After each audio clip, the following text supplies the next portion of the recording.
Hello, everyone. Welcome to another DCU Daily.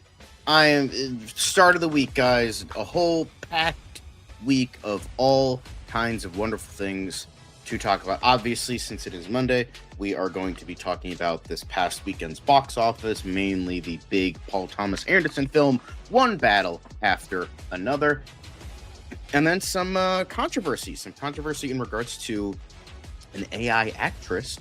And then your takes. We are bringing back hot take debate today, and you got some fiery ones in that comment section, guys. So we'll be going over that, and then of course we have our quick hits, and then DC quick hits, and some news in regards to Superman's streaming debut and how it's been going record-wise for that little film that beat out all the other superhero flicks this year.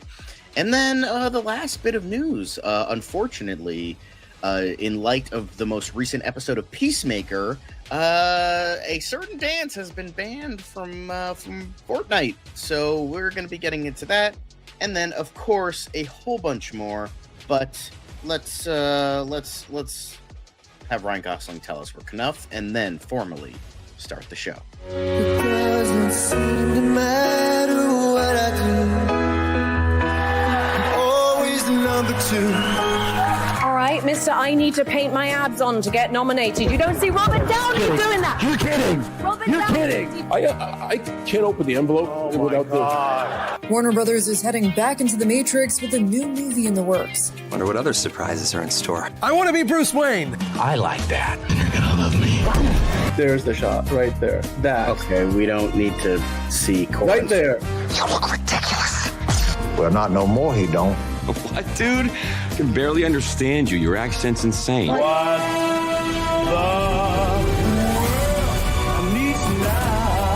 Give me a hand up. Nope, I'm actually okay. Thank you very much. Oh, wow. Wow.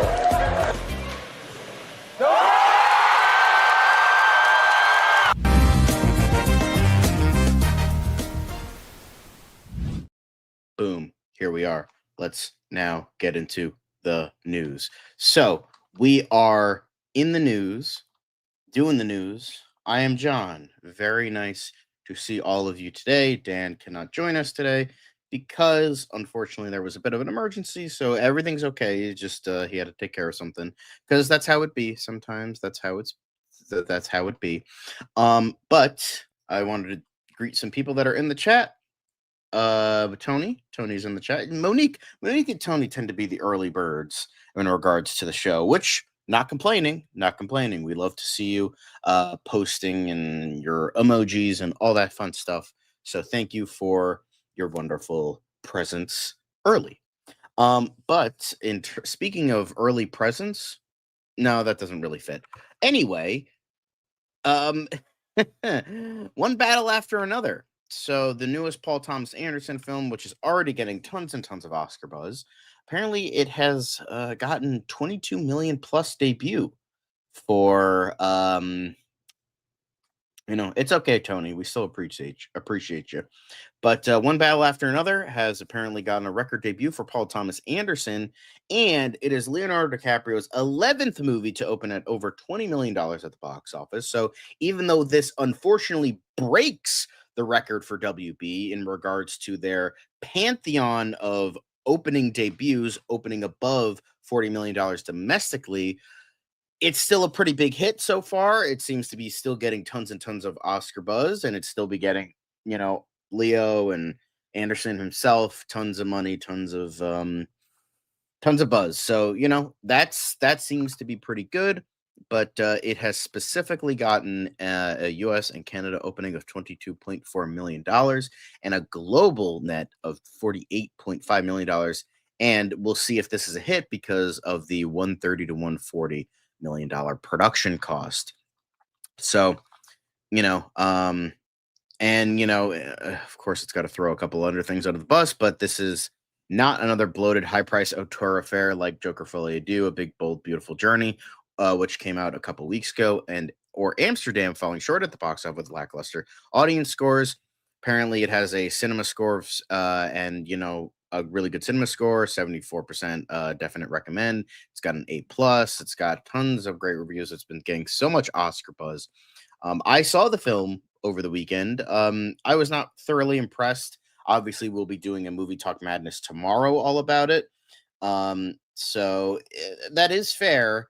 It definitely felt like it's running time, Tony. So, that is certainly something not great, but obviously I'll keep my thoughts just above the just above the, you know, spoilerific territory in regards to my thoughts on the film, because, you know, I don't I would prefer to talk about it in a in an official movie talk madness setting.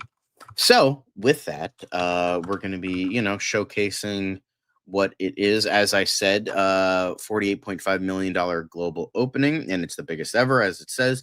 And then Demon Slayer, in terms of worldwide box office for Demon Slayer Infinity Castle, it has now taken over Superman at, I believe, $620 million so far. So that is certainly very interesting. And it just goes to show how big anime is in this day and age. And,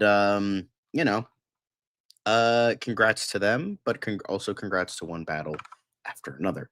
And just kind of saying the same things over and over again in regards to, um, you know, in terms of the opening. But yeah, I think this is good for them. And in terms of Warner Brothers, in regards to this, it is now the first studio this year to cross $4 billion at the global box office. But hey, remember, they're a failure. Superman's going to be a flop. Warner Brothers sucks. Blah blah blah. So, what studio does Demon Slayer? Just Netflix? No, I think it's specifically a different studio doing it, but I don't know who does it specifically. Uh, yeah, I don't know. I don't know. I know it's on Crunchyroll, so I think it's produced by Sony. Um, I don't know if it's specifically Netflix doing it, or if it's like through another company and Netflix only distributes it, and with it through a deal with Sony, because I think it's also available on Crunchyroll. Um, yeah, very cool. Very cool for Perfect Blue. But yeah, so congratulations to Warner Brothers. They have been so bad these past few years with what AT&T did to the company. And now it seems like they are bouncing back. So say what you will about David Zaslav. He might be an asshole. He might be a corrupt businessman. He might hate animation, but clearly him, Pam Abdi, and Michael DeLuca and James Gunn, they're putting in the work, and they're getting results. Now, whether it's actually going to merge or get bought out or whatever, we don't know that for now. But with this, it shows that Warner Brothers is bouncing back pretty well. Yeah, they're still heavily in debt, but it shows that they're doing well. Also, hello, right, dude. But yeah, this is great for Warner Brothers. I, I mean, I've talked shit about Warner Brothers, and I'm not going to act like they're a perfect company. They're still a company, they're still a corporation, but this is still good for them. And I'm happy that, we are getting some very, very, very good results from them. So, congrats to all. Um, but yeah, love to see it. Love to see it. Um, but what were your guys' thoughts on this? I'm very curious to know. Um, but because I don't know if you think this is justified or not, but we'll see. But congrats to Warner. Moving on to the next bit of business, the next big story we have is apparently Aligned van der Velden, founder of AI indie Particle 6, launches an AI talent studio, Zakoya, after hyperreal digital stars.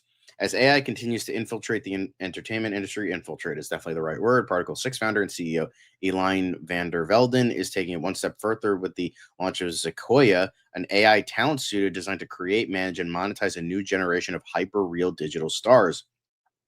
The new company, which Van der Velden will officially launch at the Zurich Film Festival's upcoming Zurich Summit Conference this weekend, will focus on creating AI talent for use in everything from film and TV productions to podcasts, TikTok, YouTube brand campaigns, and video games, as well as interactions with fans. So, y'all are just apparently just treating Terminator as a guidebook instead of a warning, but that seems to be the case. I mean, the UK is treating 1984 as a guidebook instead of a warning. And yeah, it's we'll see. I mean, that's not the only thing, Tony. That's not the only thing, because there was also the AI Stan Lee at that convention this past weekend, so there was that too. So in regards to my thoughts on one battle after another, look forward to your thoughts. I have it in my top 5 films in terms of critical, but it left a lot of meat on the bone. Lots of ideas don't get payoff. Yeah, I agree with that. Peter Cushing and Carrie Fisher, creepy Rogue One. Yeah, definitely the case. But AI has come a long way since then, and probably in 3 years' time, we will be, in a full-on Terminator situation. But in regards to this, talent agent circle AI actress Tilly Norwood as studios quietly embrace the AI technology. I mean, if you don't have to pay the actors, then of course corporations are going to be very interested in that. So, yep. Means nothing. Come on, what are we talking about here? The legacies of these people mean nothing to who they are. I mean, there's an entire documentary about how Stanley was treated in his final years. A lot of elder abuse there. So it just doesn't. There's no common sense. There's no compassion. There's no humanity to these people. They don't care as long as they're getting money. So, with all of this, um, you know, if it's background like a volume Star Wars situation, okay, but not for acts. Yeah, obviously, like that kind of thing is fine. But the fact that they are embracing the AI technology and like using actors that don't exist to sell their movies, then it's just like, you know, I don't. Here's the thing: when it comes to AI things, use it as a tool. Don't use it as whatever the fuck you're planning to do with it. Like this is just ridiculous. Like, I remember the whole thing with the Brutalist when people were like, "Oh, we used AI to accentuate the Hungarian accents of the actors." That's fine to me. I don't think that's horrendously awful. I can see why people would be upset, but it's not like they're replacing the entire actor with an AI double. Yeah, no cap is one thing, but it's just a cop out. Yeah. Um, but yeah, I think it's safe to say that this is very ridiculous. Very dumb. Mocap. I was gonna say no cap. Tony, I thought you were old. I didn't know you had the Gen Z slang under your belt. Um, but yeah, so and then this has apparently the AI actress Tilly Norwood will be signed by an agency in the coming months, her creator claims. So Van der Velden, the former actor, they want Norwood to be the next Scarlett Johansson or Natalie Portman. The fact that they're a former actor and they see no problem with this is very, very disconcerting. Like it's very not good. And no, I get what you're saying, Tony. But oh God, this is just so fucking terrible. It really is. Yeah, and we were in a lot of boardrooms around February time, and everyone was like, "No, this is nothing. It's not going to happen." Then by May, people were like, "We need to do something with you guys." When we first launched Tilly, people were like, "What's that?" And now we're going to be announcing which agency is going to be representing her in the next few months. So we are at the end times, guys. But some people might be striking back. Melissa Barrera, who's no sight of controversy, Lucas Gage, and more react to AI actress Tilly Norwood, as some suggest agency boycott. Read the room. So, following Deadline's report that this official report, obviously, that several talent agencies are interested in signing Norwood, Melissa Barrera, Kirstie Clemens, Lucas Gage and more actors have suggested a boycott of such agencies after Sequoia founder Aline van der Velden teased during a Zurich Summit panel that high-profile projects will be utilizing the technology in the near future. Hope all actors repped by the agent that does this drop their ass, wrote Barrera on her Instagram story with Deadline's report. How gross, read the room. Clemens echoed the sentiment in the comment section, writing out the agents. I want names. Not an actress, actually, commented Nicholas Alexander Chavez. Nice try. And here we have Miss Melissa Barrera Instagram story right here. And all the comments. Mara Wilson is another one. What about the hundreds of living young women whose faces were composited together to make her? You couldn't hire any of them. And then Jenna Lee Green. Hey, SAG-AFTRA, any thoughts here? Because that's literally the whole reason why SAG-AFTRA and the Writers Guild went on strike. It was the whole AI thing of essentially their faces and their voices getting taken to make these things and using them without paying actors. That was the whole point. So, yeah, I think SAG-AFTRA, Sean Astin, you got to do something about this, buddy. So, no, it's not. I know what you're talking about, but I don't know the name of the movie. Also, hello, Elite Easy. I didn't see you in the chat. No, unfortunately not. That is a great run on films, more money for DC. I hope. Yeah, I agree. But yeah, it's not just that, unfortunately. It's not just that. But she was a nightmare to work with. She couldn't hit her market. She was late, Lucas Gage said. Odessa Azion, she threw coffee in my face. Trace Lizette added in her own. She cut me in line at lunch one day and didn't even say, excuse me, she won't get far. And then Tony Collette responded only with a screaming emoji, while Ralph Ineson, who recently played Galactus, wrote on X, fuck off. And imagine him saying it in his own voice, or that deep, beautiful voice of his. So, Tony Collette had the screaming emojis, and then here is Ralph Ineson being based. Fuck off. Perfect. So there is an outcry, and justifiable outcry, because this is a big, gigantic load of human-made bullshit. Yes, I understand bull is a animal, but human-made shit. That's what I mean. Human-made shit. Also, hello. Hello, Jalen. Hello, Enterprising. Yeah, it definitely feels. I mean, we were off for the weekend, so that makes sense. What do you mean by that? The fuck do you mean by that? But dang, wow. Yeah, no, it's correct. But creator of controversial AI actress Tilly Norwood puts out statement following backlash. She is not a replacement for a human being. Then what the fuck is she? What the fuck you mean she's not a replacement? You are putting this creation in a movie where she is expected to act instead of an actor you hire and pay money to do that job. The fuck you mean she's not a replacement? What the fuck is she supposed to be then?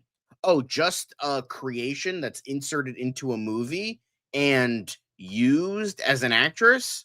Yeah, that's called replacing somebody, dingus. Like, the fuck? Honestly, I wouldn't be shocked if Karen Gillan's face was used for this.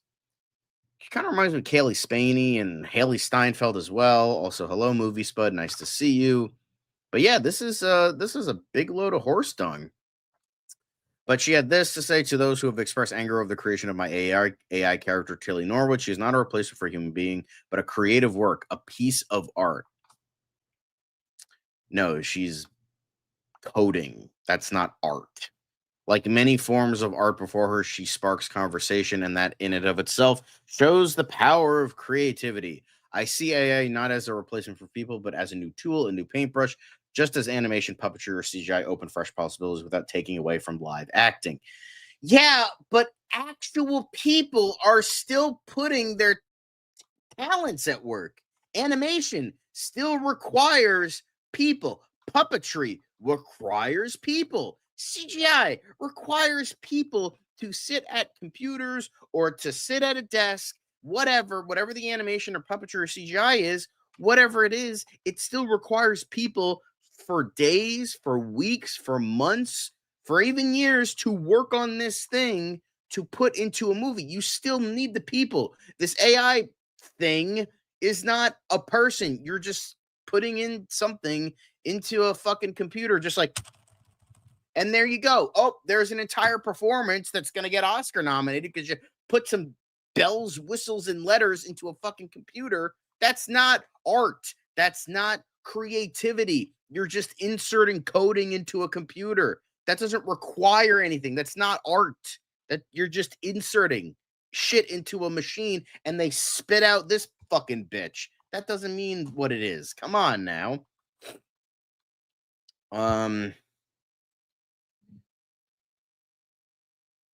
Yes, I highly agree, Hosea. I highly agree. Hunter, we're going to get into that soon. Hello. Hello, Hosea. Nice to see you. Since replacing people timely as Fallout 4. Brave New World in the making. Yeah, Brave New World, 1984. Any dystopia, Fahrenheit 451, pretty much anything. You know, what? You gonna tell me to calm down? I'm not gonna fucking calm down because I want to get in this industry and fucking I'm gonna get replaced. Directors are gonna get replaced and writers are gonna get replaced. It's bullshit. Anyway, let's try to move on from this. But yes, this is going to bring in a whole lot of controversy, and things are going to get worse before they get better, like with most things. But what are your guys' thoughts on this whole situation? Because God knows I'm not, but I think you guys could have already, guessed that. But what are your thoughts on one battle after another getting its due? It seems with a good opening weekend. What are your thoughts on Warner Brothers getting the only studio so far to get $4 billion at the box office, and then of course ending it with the AI the whole AI thing with this Tilly Norwood character creation, not actress because she's not an actress. Remember that. But now, guys, we have to move on to something a little bit quicker. I think you guys know what I'm talking about because we are obviously going to be getting into. Let me.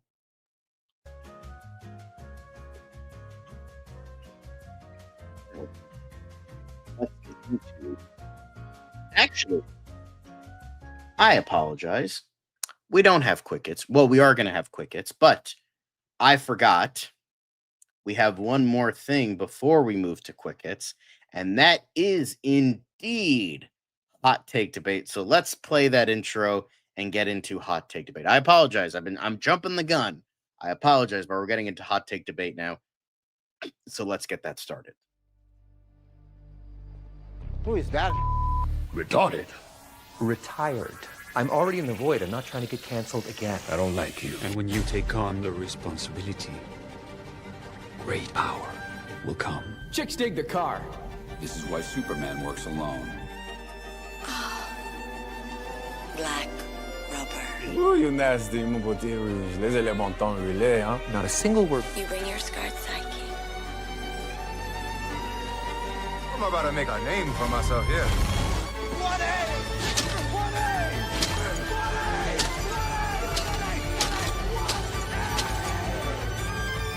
Pathetic psychopath. Begging for attention. You were just leaving. Oh, no,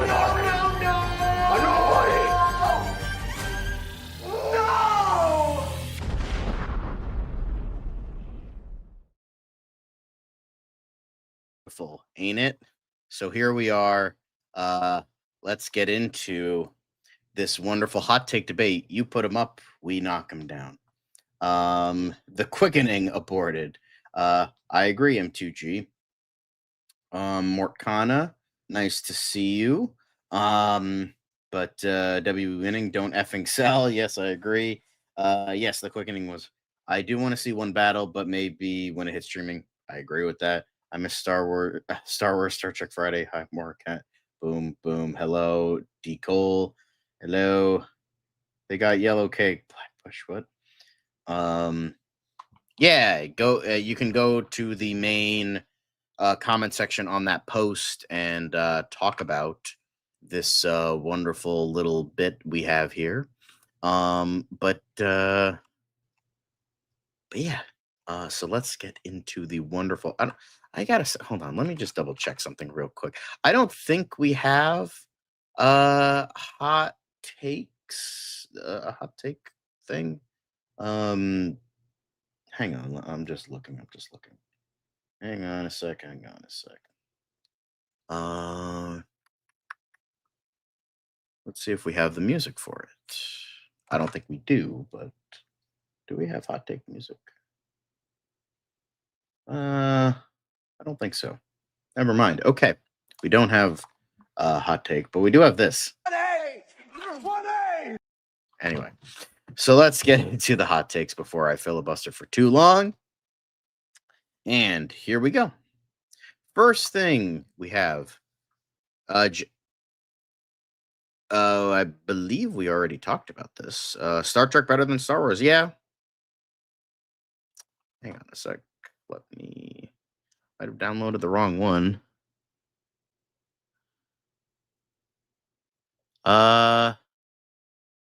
Yes, I think I downloaded the wrong one. Hang on, guys. I will be right back. Let's see if I. Hang on. Let's see for a second. Nope, that was the right one. Okay. Hang on a sec. Technical difficulties. I apologize, guys. Hang on a sec. I'm just gonna be doing some. Hang on. I apologize for this, guys. This shouldn't have happened, but I greatly apologize for this. Let's click on this. I'm so sorry, guys. This shouldn't have happened. Okay. So actually, fun fact, we don't have any hot takes. All the ones that was provided for me were repeated. So we're actually not going to have hot take debate tonight. I greatly apologize for that. So yeah, let's yep, that was a whoopsie daisy. So let's go into quick hits, shall we? So quick hits got aborted, then hot takes got aborted. Now we're going back into quick hits. Oh, this is just a wonderful catastrophe. But yeah, honestly, well, Dan was the one who fucked up, so whoopsie daisies. So that's neither here nor there. So let's get into the quick hits part of the show now, of course, because I fucking hate it. But anyway, the new Zootopia 2 trailer sees Shakira and Ed Sheeran preview new tune Zoo as snakes invade the land. So we did get a little bit of a little bit of a preview for this is the final trailer for Zootopia 2, as you can see right there. But we did get a bit. It's essentially The Fugitive meets Zootopia. That is essentially the movie. But it looks pretty good. I want the movie to be good. I'm still iffy on it, whether it's like cash grab or thank you, Man of Steel Magnolias. We appreciate that. Yeah, MK whoopsie. But quickening resumes. I don't think Gaga is in this, but I mean Shakira was in the first one. I don't think Ed Sheeran was in the first one, but Shakira was in it. But yeah, this looks good. Yes, everything can look good. But it seems like that Zootopia 2 could go either way for me. I don't know about you all, what your thoughts on this are. I agree. I'm just worried that it could go the way of Inside Out 2, but it could go the way of Toy Story 4, where it's just an unnecessary sequel that shouldn't exist and is just a cash grab.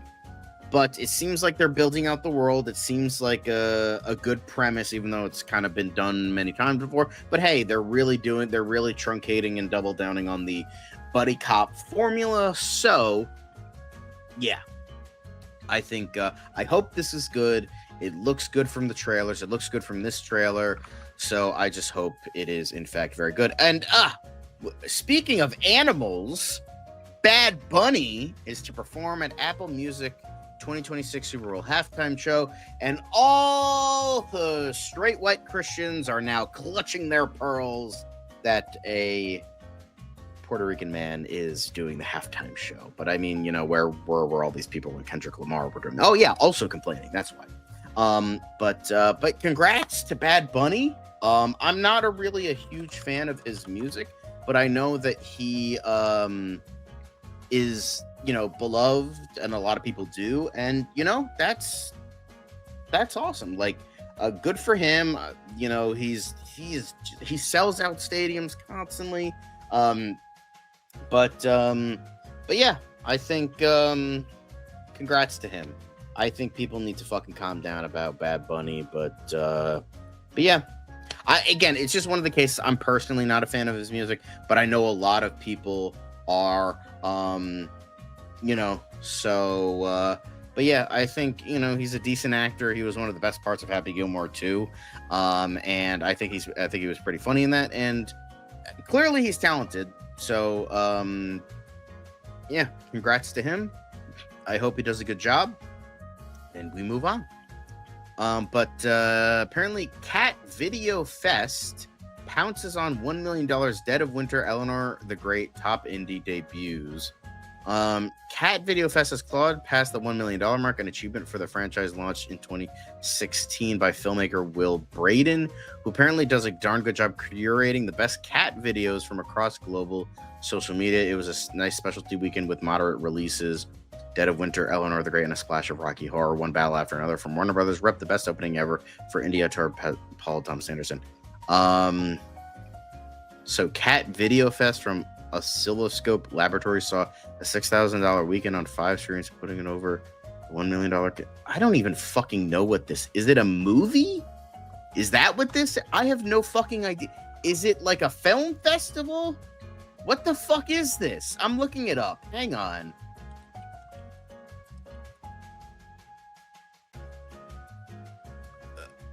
Is it like just like you just go see cat videos in a theater? I have no okay, I feel like I'm like 90 years old now. What the fuck is this? I'm so confused.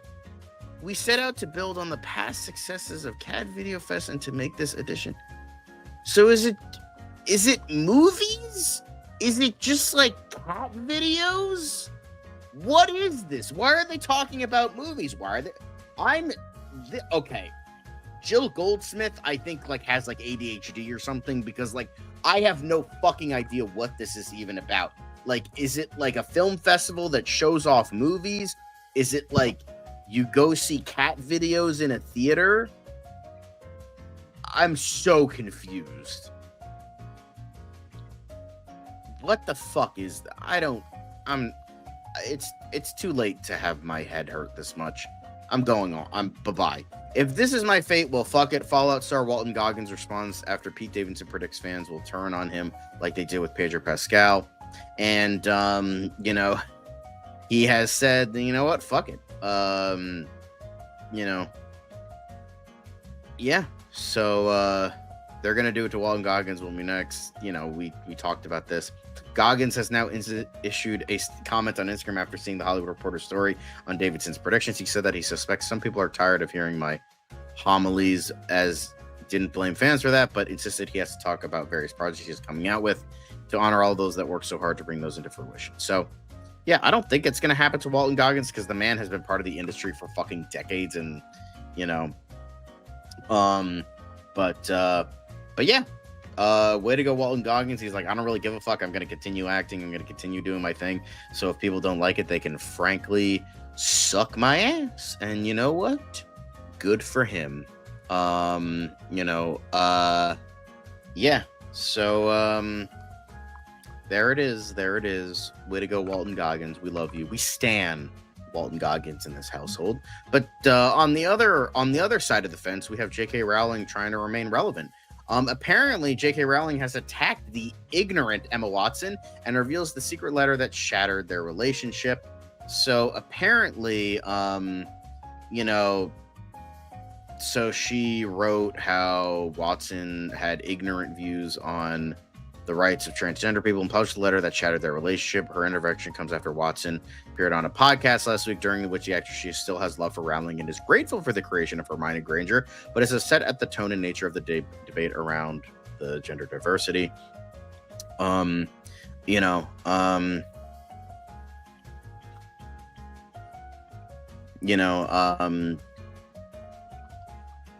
It's just J.K. Rowling being a bitch. It's like, it's just so funny to me that Emma Watson is like, hey, I don't agree with her on her. Also, hello, Adrian. Very nice to see you. I just love how Emma Watson's just like, I don't agree with her, but I still have love for her. I still, she still made my career, all this stuff. And then J.K. Rowling's just like, go fuck yourself. Yeah, because that's totally not ignorant. So yeah, J.K. Rowling is just, hey, as a great man once said, when you hit rock bottom, the only thing you can do is fucking dig. And that's exactly what J.K. Rowling is doing. She just keeps digging, making her rock bottom bigger and bigger and bigger. And guess what? We all don't fucking care. So yeah, you can collect your checks, you can collect your money, you're still a millionaire, you're still a billionaire, but guess what? The entire world thinks you're a dirty, rotten, unbearable cunt. So suck dicks, bitch. Anyway, next up, Benedict Cumberbatch says taking on male emotion grief family is a good thing for culture as he picks up Zurich's Golden Eye Award. So he said, he said these things in regards to talking about very, a lot of like depth in regards to his male characters and, how they shouldn't just be emotionless robots and, just touching upon that with his various roles. And I agree with this. And I agree that it is a good thing for culture. But, I think it'll be a very, very, very long time before we as a society accept that, because it's still hard for men to actually be emotional and people to actually be caring over that. So, yeah, I agree. Essentially, yes. But I was just about to say, I agree with Doctor Strange. I agree with Benedict Cumberbatch. I think this is a good thing. There's a wider range of emotions. There's a wider range of things that can be done for male actors in the long run. So, I think this is good, and hopefully we'll get to a point where everyone can be accepted for being emotional, because emotional doesn't automatically mean a bad thing. Anyway, on to funnier things. Glenn Powell wants Taylor Swift's cameo in Chad Power Season 2. T-Swift coming in hot. Cute, funny. I think that would be funny. I don't plan to watch the show. I like Glenn Powell. I'm not really a huge fan of Taylor Swift, but this sounds funny, and Chad Power seems like a good show. So, yeah. Apparently, this asshole has doubled down on 100% tariff plan for movies made outside the U.S. We don't care. EA goes private in $55 billion deal with PIF, Silver Lake, and Affinity Partners. Andrew Wilson to remain as CEO. So, hold on. I'm going to just get that out of there. There we go. Okay. But they have been sold off, technically.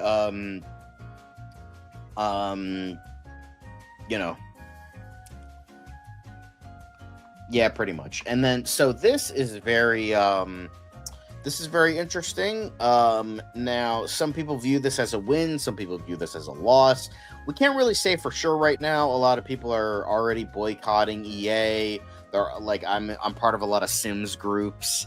And a lot of them are already pissed off because they think with who has bought EA that they're going to make it worse, and even worse than they already are.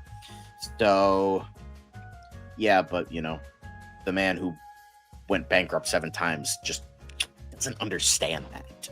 I guess this is a W, but this is the sign that people don't agree with. So we don't know if this is going to be good, this is going to be bad, and it doesn't go into effect until, I believe, January 1st, 2027. So it's going to be a long time before like we really see anything of note. I'm sure there are going to be rumblings and news stories about what they're doing to take action with this buyout. So it can always get worse, but I'm just going to wait and see. I'm going to be optimistic about this, that it's not going to like end EA or something like that. So,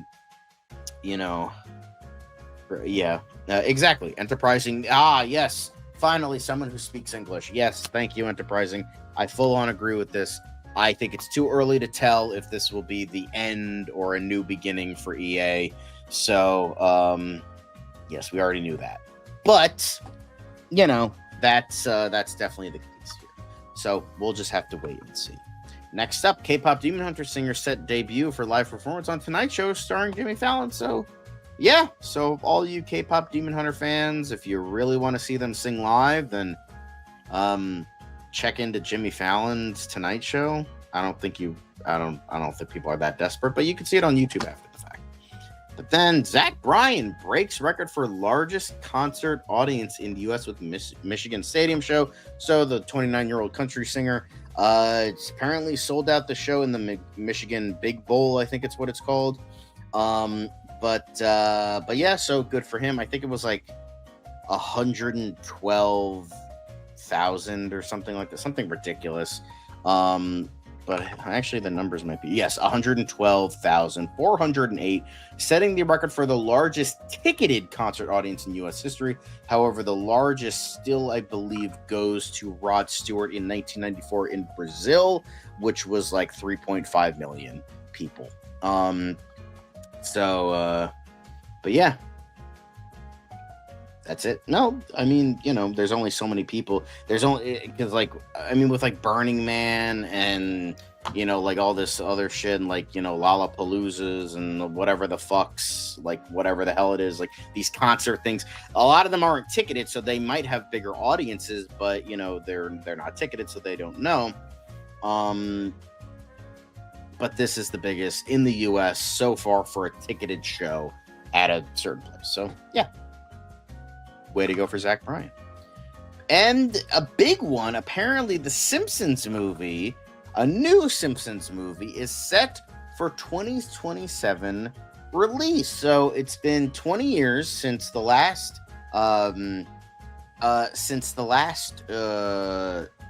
Simpsons movie, and we got two Simpsons movies before a Family Guy one. Go figure. But the Simpsons are coming back to the big screen on in 2027, specifically July 23rd, 2027. I'm kind of excited for this because the last movie was pretty much made like years and years after their golden age, and it was still a great movie. So here's to hoping that it's not going to just be the show again, but bad or like something like that. Ipa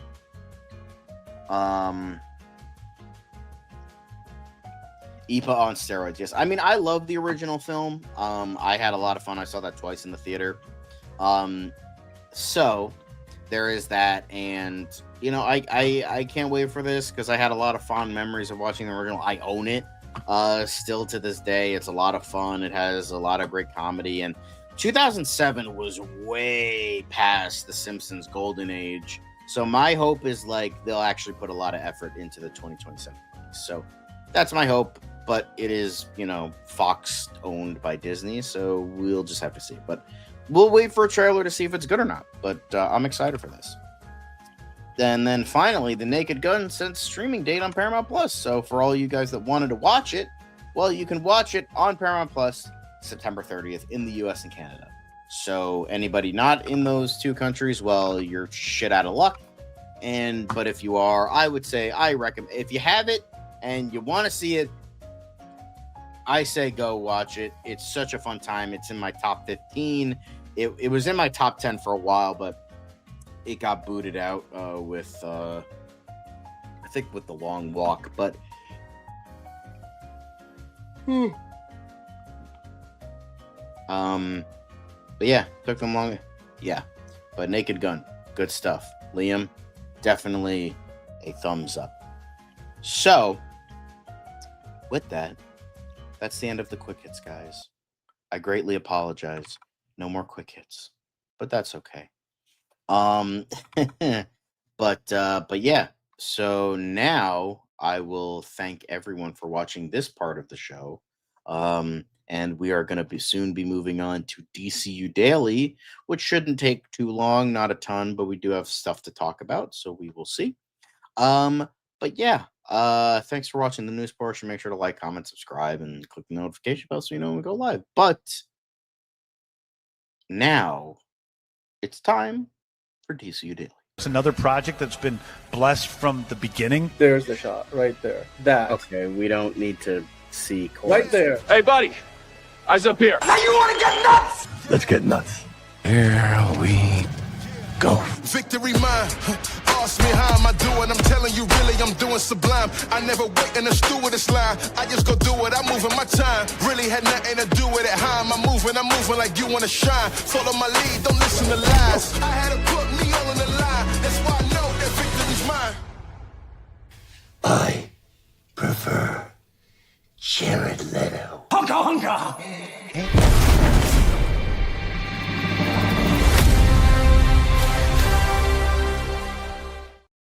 Welcome to the wonderful world of DC. Not Disney, but DC.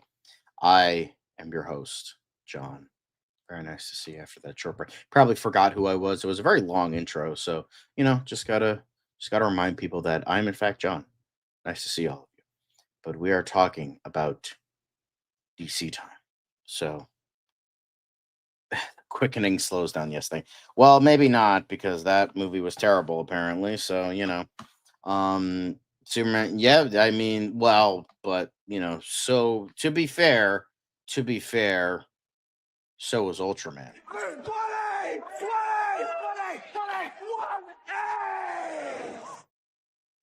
So there's that. But sorry, I have to always include that. But DC news time.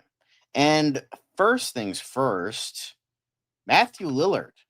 Your boy Shaggy wanting your boy James Gunn to contact him about fucking being in DC, man. If you run into James Gunn, tell him I'm available. I keep waiting for that invitation. I don't know if it's lost in the mail. And it's like, yes. Guys, he's like, James Gunn, I worked with him a long time ago as a writer on those first two movies. So I'm just saying. I would love to see Matthew Lillard. Maybe we should do Matthew Lillard in the DCU. We should add that to the fan casting instead of Chris Pratt. So you know what? I might do that. I might I'll put it on my little list here and put Matthew Lillard, because people love Matthew Lillard. Who doesn't love Matthew Lillard? And if you don't love Matthew Lillard, keep that shit to yourself, because nobody truly loves you. So we stand Matthew Lillard in this household. So I kind of agree. James Gunn, like it's been a hot minute. Here's the thing. I think he's a little bit too old. You know who I think would be amazing? I think for Matthew Lillard to play, I think he would be a great Catman. I think that would be. I don't know why. Just like when I was casting for stuff like way back in the day, and I'm like, I was doing like a Catman movie, and I'm like, honestly, I would love Matthew Lillard, because I think he would get the depth of the performance there, like. Kind of like, because Catman was like initially like this jokey villain, and then he like kind of became this like three-dimensional anti-hero much later on. So honestly, as an idiot Gotham citizen who gets, oh come on, Ron, why do you gotta be like that? Plastic Man, I think he's just a little bit too old, but hello, Ron. Steve-O, for what? But yeah, I hope that, I hope so, because I mean, it was kind of like Brendan Fraser being in Batgirl. Like that was like the one reason I wanted to see that movie. So we'll see. We will see. But I think Matthew Lillard would be an excellent addition to any superhero franchise. I mean, he's already joining Daredevil apparently, so and apparently he's coming back as Stu as like a flashback in Scream 7. So we'll see. We will see, but I hope so. James Gunn, call this man. But apparently, somebody was having fun because Digimenge, they keep doing these little DC Studios logos, and this is for Brave and the Bold. They did one for the Authority. I think they did one for Swamp Thing. I think they did one for like Batman by himself. So I think they did one for Peacemaker too. But yeah, just a cute little thing. Very nice, very adorable. Um, yeah. But I love these. I don't think they should do them for the movies because I just think that that's kind of um I don't know. I just like the idea that it's just Superman. It's just like the MGM Lion kind of thing. So yeah, definitely. But I'll play it again. Again, this is by Digimenge. The username is right there. So if you guys want to see more of these, then go give him a follow on Instagram. But the next thing we have is is this, according to Colin Farrell, the Batman Part 2 is scarier than the original movie. I've got an even smaller role in this one, but I'm okay with that. I've read the script from start to finish. And I can't say much about it, but it's deeper, scarier, and the stakes are bigger. I'm really excited to see it. So that's pretty fucking awesome. And I am reasonably excited for this, not too excited, but I did love the Penguin, and I thought the first Batman was okay. Um, but it's played out from when Marvel does. I don't know what you're talking about. Yeah, that's okay. The opening, yeah, that's kind of fair. Sorry, I keep rubbing my eye. It's very dry right now. But yeah, I think this is a lot of this is a lot of stuff going on for this, and it's definitely very exciting. Um, I agree, but we'll see. They're overdone logos. Yes, that's what we were putting down. So yeah, I think that's pretty good. Good to see, good to see. But before we spend too much time on this little thing, apparently we go to HBO, HBO Max. So the Superman, specifically Superman side of things, um, where's that thing? Okay, so yeah, Superman, a superhero on HBO Max. James Gunn pictures 13 million, platform's biggest movie debut in nearly 2 years. So apparently, DC Studio Superman has racked up 13 million global viewers since premiering on HBO Max on September 19th. The streamer says that marks the largest 10-day audience for Pay One films since December 23, when Barbie played. During the James Gunn film premiere week on HBO Max, other Superman titles saw a corresponding spike in global viewership. For the period measured between September 8th to 14th and 15th to 21st, Superman, the Christopher Reeve story, grew 670%, Superman the movie 155%, Superman Returns 120%, and even Man of Steel garnering a tiny little 40%. Gun Superman landed on HBO Max after a 10-day theatrical window. The tempo starring David Cornstark, Nicholas Hoult, and Rachel Brosnahan had a 35-day theatrical window to premium VOD, as Gunn wanted the movie made available in homes long in time for the premiere of season 2 of HBO Max's Peacemaker. Last weekend's 6th episode of season 2 served as a bridge to the upcoming Man of Tomorrow, not Superman Man of Tomorrow, just Man of Tomorrow, which Gunn will shoot next spring in time for a July 9th, 2027 release date. So that's pretty damn good. 13 million views in 10 days, being just as big as Barbie. So maybe even bigger. So it's great to see. I mean, that's not surprising considering that like a lot of people were waiting till streaming. You know, well, my milkshakes bring all the boys to the yard, so there is that. But yes, very much super news. Um, you know, kicking ass big time, I agree. Um Doing what I love always is a path of great things. Happy for my favorite superhero. Yes, it's very awesome to see. We love to see Superman just killing it. Say killing it on HBO Max because it proves that the people who didn't want to totally give it a chance in theaters were like, you know what? I don't want to spend that much money on it in a theater, so I'm just going to wait. And there were a couple people that paid like the $30, renting fee and buying it on, various like Fandango and Amazon, YouTube, all that shit. But there were people just like, no, I want this for free. I have HBO Max. Let me just watch. And you know what? People were thoroughly impressed, and people like enough people wanted to see it. Now, that's definitely something, and unfortunately, it could have garnered something really, really good in theaters if let's see, what's the average? I would say like what, $12. So let's say the average for that is that could have been another, roughly $156 million if people went to go see it in theaters. But like that could have went past that could have been like 760 million. But people wanted to wait. They didn't want to, they didn't want to, um like after being so disappointed with the DCEU, they're like, you know what? Let me just wait a second with that. So I kind of see that. I can kind of agree with that. However, I just wish that people could have given it a chance in theater, so the global box office could have been a tiny bit better.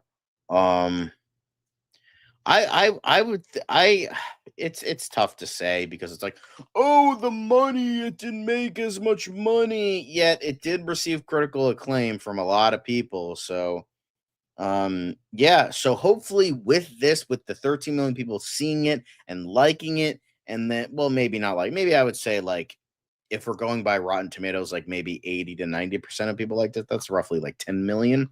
So maybe those people could then go see Man of Tomorrow in a theater, and then they'll like it and love it, and then that can actually get a good amount of money. I don't think it's going to make $1 billion. I don't even think Man of Tomorrow is going to make $1 billion. So, yeah, that's fair. The last image ever associated with the DCEU, Patrick Wilson eating a cockroach. Yep, lovely. Well, I think Superman is more important than Peacemaker, but that's just me. But yeah, but still absolutely great to see, and your boy still winning, no matter what. He is still winning. But now we're gonna shift a little bit to Peacemaker. So we are going to talk about Peacemaker. Unfortunately, not a good thing in regards to Peacemaker, but apparently Fortnite disables the Peacemaker emote following the TV series Bombshell, with Epic Games now contacting James Gunn's DC to inquire into our partner's creative intentions. So, prior to Fortnite gaining this dance that you can have in the game, with Chris, like it was going like this. A lot of people thought that was one of the signs, that was one of the foreshadowing bits that they were going to land on a Nazi world, even though like there's literally like Nazi salutes in the fucking intro, but whatever. So because it like kind of looks like a swastika. I mean, not really, but so without knowing anything, they made that an emote. And now with the Bombshell, that it's like a lot of fans, specifically not James Gunn himself, a lot of fans saying that it looks like a swastika, that they banned it. And if it is true that it was supposed to look like a swastika, that that they're going to remove it and issue refunds to people. So add this to James Gunn's controversy tab. Yeah, I guess so. Look, guys, let's not talk about politics in the chat, please. If you do, I'm going to start timing people out. So please, let's not do that. Thank you very much. But I know it's like we're not talking about politics. Meanwhile, we're talking about Nazi shit. So like, go figure. But let's just not have that in the chat, please. Thank you very much. Yeah, so that's definitely very funny. The Peacemaker dance is disabled for Fortnite. We're disabling the peaceful hips emote in Fortnite as we inquire into our partner's creative intentions in this collab emote. Assuming it's not coming back, we'll issue refunds in the next few days. Sorry, folks. So I think like I understand like maybe the people at DC didn't want to talk about that. But were you not paying attention? So the whole thing was like this dance was like the opening dance in Peacemaker where Chris is going like this. And a lot of people are saying that it looked like a swastika, implying the big twist in episode 6 that they're on a Nazi owned like totalitarian world. Yeah, I think or just remove that part because the rest of it's not just that. It's like he's like doing this and like he's doing the strumming thing and he's doing other stuff in the emote. So I think, they just need to like fucking calm down a bit and just remove maybe that part of it. I don't know how like programming works. I don't know if that works, but like I don't know. I just feel like you're going a little bit too far in regards to a fucking emote. But hey, that's just me. But what the fuck do I know? But yeah, I think then you have this I think it's a bit ridiculous, and I think people need to calm the fuck down. But yeah, I think I don't know. This just seems a bit silly to me because the thing is like it wasn't like people saying this. It was just like or it wasn't like James Gunn or official DC people. That's what I meant. It wasn't like official DC people saying this. It was like fans being like, this was foreshadowing, even though it kind of doesn't really look like you're just kind of going like this, kind of just flapping your arms about. That's not really like, doesn't really look like a swastika to me, but I don't know. Whatever the fuck it is. Because if it was like that, then it should be like this and then going like this. Like that, I don't know. That because like that and then that's not a whatever. I don't know, but it just seems silly to me. I don't know. I'm pretty sure he did. Well, it was this. It was like he went like this with his arms, like it was like something. It was like this, and then he went like this, and so I don't know. It just seems fucking silly to me. Yeah, the dance was slightly different. It wasn't him going like this. It was him going like this, like a gorilla, like hoo hoo, like that kind of thing. But yeah, I think this whole thing is kind of ridiculous. I get that they want to protect the kids and protect like their image, but like I don't know, it just seems a bit silly. I don't know. Whatever. It's just kind of fucking stupid to me. But that's not the only Peacemaker thing we're talking about.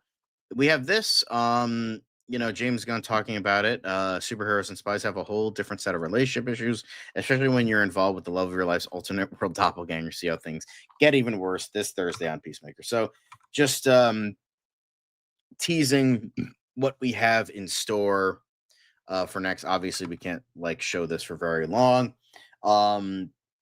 But this was easily one of the best scenes honestly, this is probably the best scene of the show. It just goes to show like the acting abilities of John Cena, of Jennifer Holland, of all this stuff. So honestly, I can kind of I can see why James Gunn posted this specific scene to sell the next episode because it's really something. Yeah, and I think it's just like, and the dance in and of itself doesn't look like that. It just says like it's just a bunch of people like doing that. I just saying that. So, but I can see that they, they're getting rid of it for now. They're talking to James Gunn. He's probably gonna say, no, that wasn't the intention. Fans are just fucking stupid. So, we will have to see for the next episode. We don't know. I'm thinking he got kidnapped. I think he got sent to a camp or he's hiding out. One of the two. But yeah, Can't wait for the next episode. It's looking good. However, speaking of next episode, we do have a couple of things in regards to the Peacemaker watch party that James Gunn likes to do. So this was from a couple hours ago. He starts it at 9, so we're gonna just kind of go through to see what he's talking about in regards to what he has to say in regards to this episode. So actually, you know what? Let me just refresh the page one more time. But here he is with a lot of what those dead rat things that the alien threw in the incinerator. So that's fun. But he was saying he's here with Nhoot Lee and Tim Meadows and Jennifer Holland. James Gunn saying, I'm gonna zoom into this further. Hang on. I love Adrian's mom. I'd steal money as fast as Economos and Adebayo and Harcourt. I don't know why the props people had so many ostrich beanie babies, so I had to have Adrian comment on it. So that's a funny thing, how they had to like insert a line of dialogue. It's like, why so many ostriches? And then Adrian's like, oh, they're the best ones. So that's interesting. I mean, there are multiple judo masters. I think there's like 3 of them, so they could insert another one in there. One that's a little bit more comic accurate too. So, yeah, we'll see. But I think that's pretty funny. Then keeping the proper amount of cocaine on the actors for the rest of the episode was a major pain in the ass. Honestly, I was thinking about that while watching the episode. I'm like, the fact that you have to have that specific amount, have it pretty much look the same and all that, that's got to be a pain in the ass, because you could tell that they got rid of most of it, but the fact that you had to keep like a little bit of a residual, especially on Amelia Harcourt's jacket, hence why she gets taken by the drug dog. But to be fair, I don't know if he really cares about Judo Master that much, though. But this convo between Flurry and Flag went on for a while. I had Flurry ask him for a raise, and I also had him sit down and think, which wasn't in the script. It was a fun thing to shoot first thing in the morning. I wouldn't let the camera operators or the actors rehearse and just went in fresh. I just took a shit in there. Made me laugh so hard when I thought of it. This snow globe scene was one of the scenes David Denman auditioned with. Everything in the main show in this scene was scripted, but everything in the post credits was improv.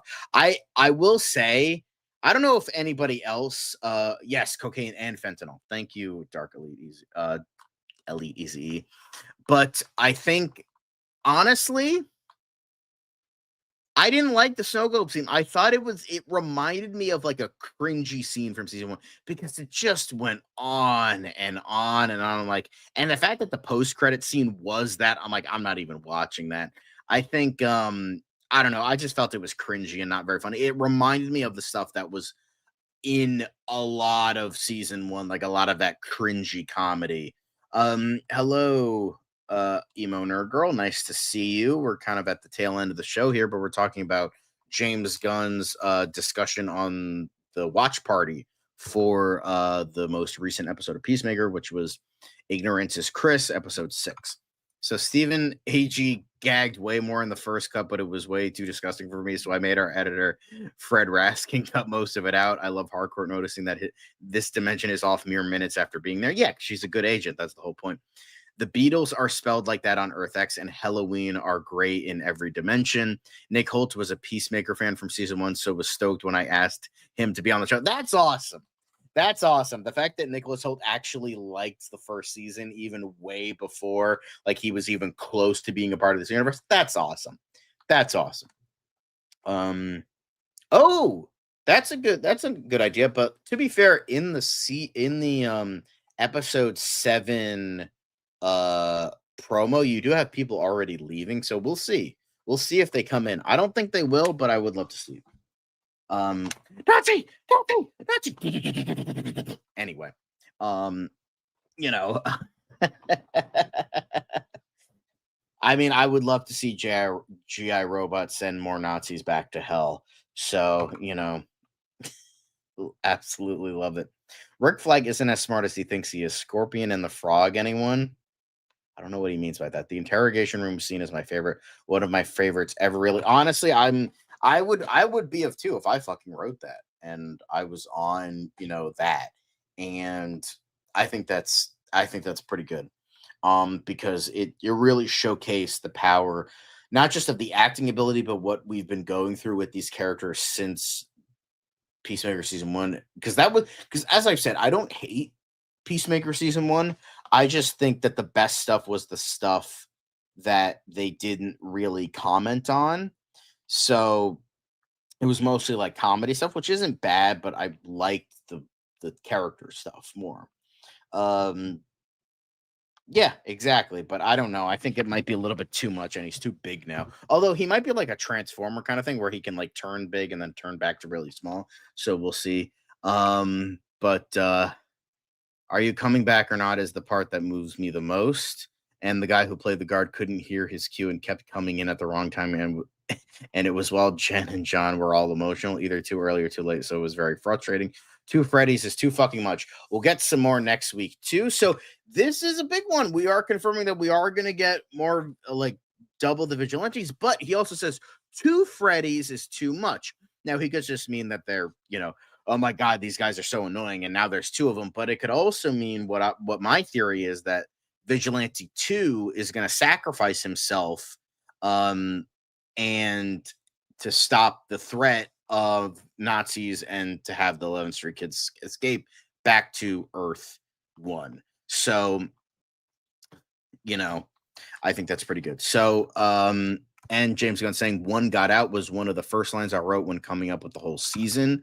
So, to be fair, he did say, we did talk about this a couple of weeks ago, how James Gunn did say that he wanted to make it kind of like a white supremacist kind of season, but more in connection to White Dragon. But it seems like those ideas carried over into this season, especially with the Nazi dimension. So it was hotter than hell that day. Daniel had to run over and over, and all the stunt actors. Ouch. Steve insisted that Robert broke his rib when he was tackled. It was really late at night, and Alethea Jones had to come into the house to shoot part of 7, and I was feeling pressure, but still Steve's word vomit performance was so believable and real.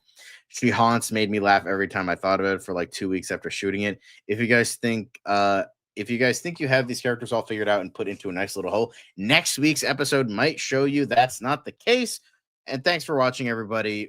Thanks everybody for joining. See you next week. So yeah, there are some like individual threads, but unfortunately I can't click on them because I don't have a thread account. But this doesn't really showcase a ton of stuff in regards to what we're expecting. It's just like kind of like vague hints here and there. But with 2 Freddy's being too much, 2 Freddy Stromas being too much, that that second vigilante might be outed way sooner than we thought. So there is that. Yes. What are you thinking about, Enterprising? What are you thinking about? But this is really cool and very nice little watch party to have, and they have the nice rats that the alien keeps throwing into the incinerator. So yeah, that is about it for this episode of DCU Daily. Yes, we're ending it soon. It's one guy, I can only talk for so long, but yeah, I think this has been a wonderful time, guys. A very wonderful time. Thank you all for watching. Ron, Emo Nerd Girl, M2G, Enterprising, Elite EZU, Tony Randall, Pacerland, Monique was in here for a little bit. So thank you all for watching. And of course, Adrian as well. Movie Spud, Yash was in here for a hot sec. I think Caleb might have been in here for a hot sec, maybe not. But D. Cole, Hunter Iggy, thank you all for watching. Make sure to like and the comments and the subscribes and all of that fun stuff. Hopefully Dan will be here tomorrow doing a tier list Tuesday on. Hang on a sec. What are we doing a tier list Tuesday on?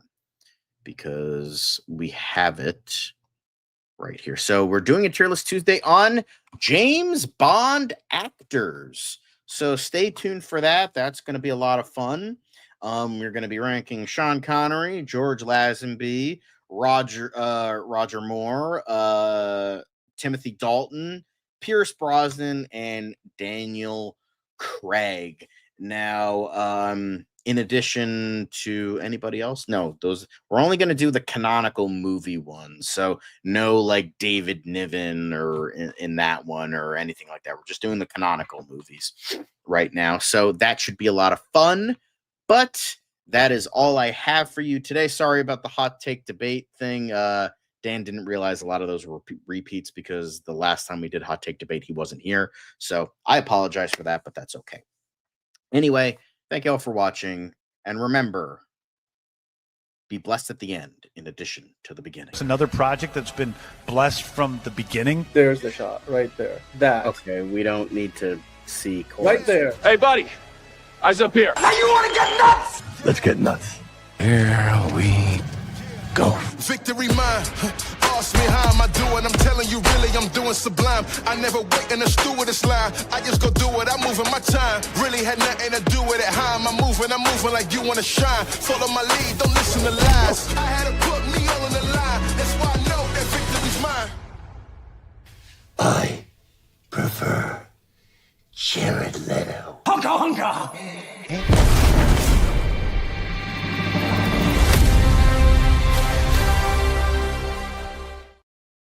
And remember, ladies and gents, forever and always, fuck Jeff Snyder.